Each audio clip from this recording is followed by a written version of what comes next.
হ্যাঁ, এইটা আমাদের বাগান বাড়ি। আর আমাদের বাগান বাড়ির পরিবেশটা সত্যিই কিন্তু ভীষণ সুন্দর। এত হাওয়া আর সাথে পাখিদের কিচিরমিচির শুনতে এত ভালো লাগে, থাকতেও ভীষণ ভালো লাগে। আর যে কেউ এলে এই জায়গাটা তার ভালো লাগতে অবশ্যই বাধ্য। আর আজকে পাখিদের আওয়াজ তোমরা একটু কমই শুনতে পাবে, তার কারণ আমি একটু দুপুর করে এসেছিলাম। এই যে বাবা পুকুরে জাল দিয়ে মাছ ধরবে, সেই জন্য।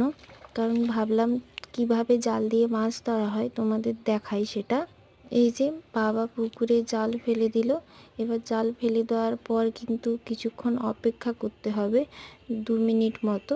তারপর আস্তে আস্তে জালের দড়িটা গুটিয়ে নিয়ে আসতে হবে। তো তো তোমাদের কার কার এরকম আমাদের বাগান বাড়ির ভিডিওগুলো দেখতে ভালো লাগে অবশ্যই জানিও। ভালো লাগলে আমি আবার এরকম ভিডিও বানাবো। আজকের ভিডিওটা কেমন লাগলো সেটাও জানিও। ভালো লাগলে লাইক করতে একদম ভুলো না। আর এরকম ভিডিও দেখার জন্য আমার চ্যানেলটিকে অবশ্যই সাবস্ক্রাইব করে রেখো।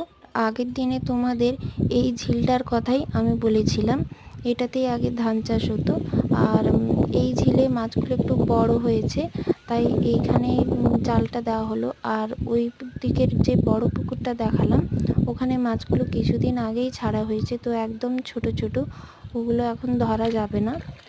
আমরা 3টে রুই মাছ নিয়েছিলাম, বাকিগুলো আবার পুকুরে ছেড়ে দিয়েছি, দিয়ে তারপর বাড়ি চলে এসেছি। তো আজকের ভিডিওটা এই পর্যন্ত ছিল।